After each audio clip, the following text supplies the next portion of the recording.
We're grateful for the not guilty verdicts that were received. We're disappointed in the guilty verdicts. If you look at these charges, there were many charges leveled against our client, Mr. Rhodes, and all the other clients. I assume that some of the other lawyers will talk to you about their clients, but we certainly are thankful for the not guilty verdicts that Mr. Rhodes received. We're disappointed with the guilty verdict. We feel like that we presented a case which showed through evidence and testimony that Mr. Rhodes did not commit the crime of seditious conspiracy. There was no evidence introduced to indicate that there was a plan to attack the Capitol. So it's a mixed bag. I mean, there are guilty verdicts and not guilty verdicts running side by side. So this is not a total victory for the government in any way, shape, or form. And so, all right, Shalom. I want to start out by giving all praise, honor, and glory due to Yahweh, Bahashim, Yahweh Shai, Bahashim, Rakah, Kwadash. I'd like to give the honors unto the apostles and the artists of great millstone, where our land is true from. I'd like to say peace and salutations unto the hopeful elect. And today I just want to go into this article, and it says, Oath Keepers founder found guilty of sedition in U.S. Capitol attack plot. So I'm just going to read a little bit of it, bring out a couple of scriptures. Lord willing, this lesson is edifying and straight to the point. And this is from Reuters. It says, November 29th, Oath Keepers founder Stuart Rhodes and another leader of the right-wing group were found guilty on Tuesday of seditious conspiracy for the attack on the Capitol by Donald Trump supporters, an important win for the Justice Department. The verdict against Rhodes and 4 co-defendants are 3 days of deliberations by the 12-member jury came in the highest profile trial so far to emerge from the deadly January 6, 2021 assault on the U.S. Capitol. A failed bid to overturn then President Trump's 2020 election defeat.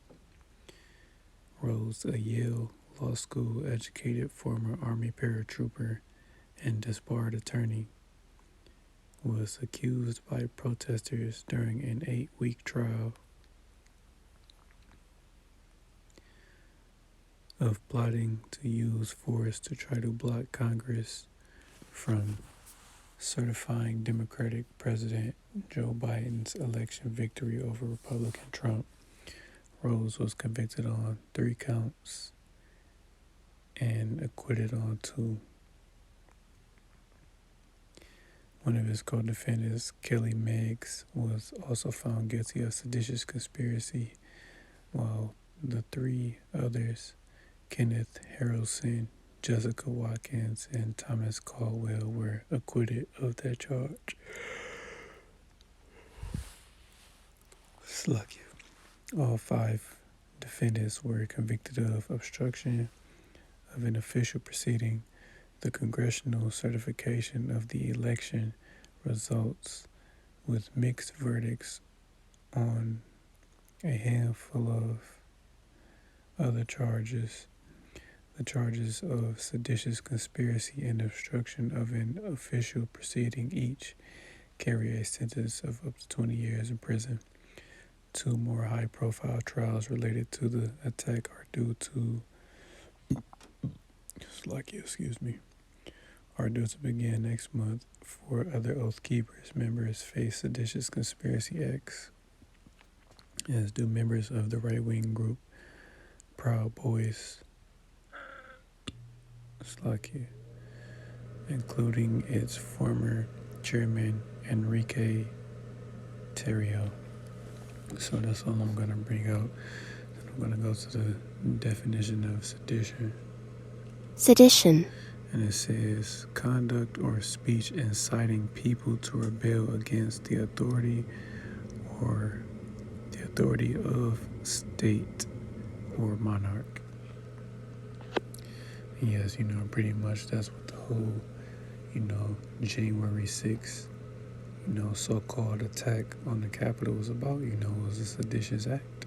you know, that was pretty much, you know, the people, you know, rebelling against the government, you know, because they wanted Donald Trump to win or stay in office. But, you know, Joe Biden is in office, but, you know, right now that's neither here nor there, you know. And I'm going to go to the book of 2nd Esdras, chapter 15.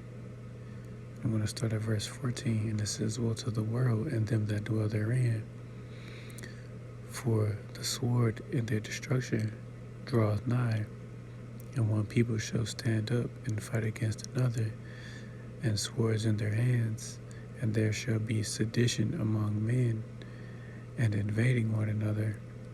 They shall not regard their kings nor princes, and of course, it's lucky, and the course of their actions shall stand in the power," you know.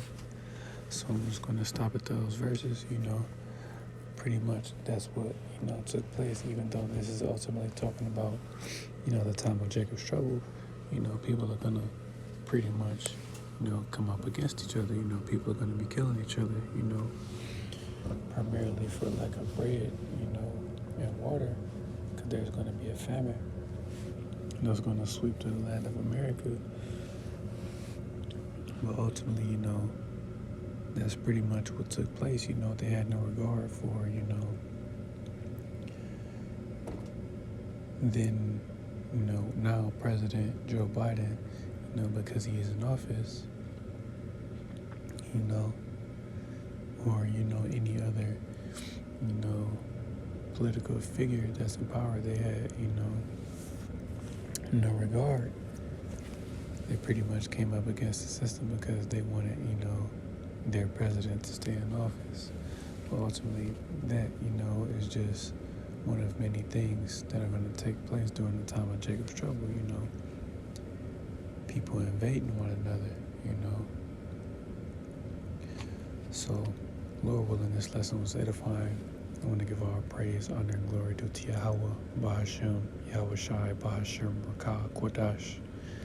I like to give double honors unto the apostles and the elders of Great Millstone, who I learned this truth from. And I like to say peace and salutations unto the hopefully elect. Till the next time I say Shalom.